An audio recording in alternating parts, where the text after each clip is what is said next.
महाराष्ट्र विधानसभा चुनाव 2024 के लिए एनसीपी अजित पवार गुट ने 7 उम्मीदवारों की दूसरी लिस्ट भी जारी कर दी है। एनसीपी ने अब तक 45 उम्मीदवारों के नाम का ऐलान कर दिया है। दूसरी लिस्ट में दागी नेता नवाब मलिक की बेटी सना मलिक को टिकट दिया गया है। एनसीपी ने सना को महाराष्ट्र के अणुशक्ति नगर से उतारा है, जबकि बाबा सिद्दीकी के बेटे जीशान सिद्दीकी को बांद्रा ईस्ट सीट से टिकट दिया गया है। हालांकि राजनीति में दोनों अभी कच्चे हैं और दोनों विरासत की राजनीति के दम पर इस चुनाव में अपनी किस्मत आजमाने की कोशिश कर रहे हैं। हालांकि दोनों में कई बातें सामान्य हैं कि दोनों उम्मीदवारों के पिता सक्रिय राजनीति के अहम किरदार रहे।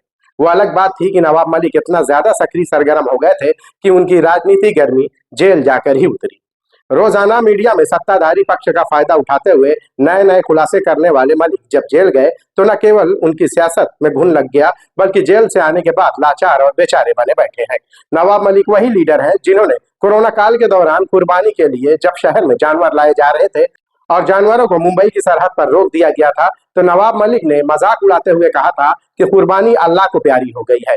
अब इस चुनाव में वो या उनकी बेटी सना को मुसलमान प्यार देते हैं या कुर्बानी के ही जैसे उनकी सियासत को भी अल्लाह को प्यारा कर देते हैं, ये देखने वाली बात होगी।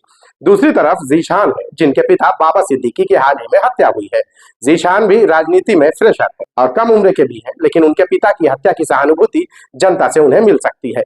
हालांकि नवाब और बाबा में एक और अहम समानता है कि दोनों के संबंध दाऊद से है, इस बात के हमेशा से उन पर आरोप लगते आए हैं। लिस्ट के अनुसार निशिकांत पाटिल इस्लामपुर, संजय काका पाटिल तासगांव से चुनाव लड़ेंगे। वहीं शिवसेना शिंदे गुट में वरुण देसाई को प्रत्याशी बनाया गया है। इसके अलावा वाडगांव शहरी से सुनील टिंगरे, थिरूर से ज्ञानेश्वर कटके और लोहा से प्रताप पाटिल को टिकट दिया गया है।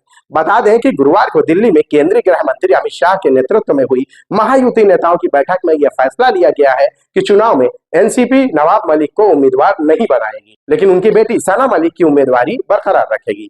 नवाब मलिक मानखुर्द से चुनाव लड़ना चाहते थे, लेकिन उन्हें उम्मीदवार नहीं बनाया जाएगा, इस बात पर फैसला लिया गया और अणुशक्ति नगर से उनकी बेटी सना मलिक को मैदान में उतारा गया है। अब इस तरह से नवाब नाम के ही नवाब रह गए हैं।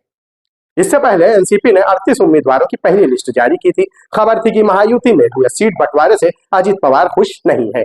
बीजेपी, शिवसेना, शिंदे और अजित पवार अब तक 189 सीटों पर उम्मीदवार उतार चुके हैं। बाकी बची सीटों में अजित पवार अधिक से अधिक हिस्सा चाहते थे। ऐसे में तीनों ही दलों की कल दिल्ली में अमित शाह के आवास पर बैठक हुई। बैठक में 10 सीटों को छोड़कर बाकी 278 सीटों पर सहमति बन गई है। डेस्क की रिपोर्ट, बॉम्बे लिंक्स।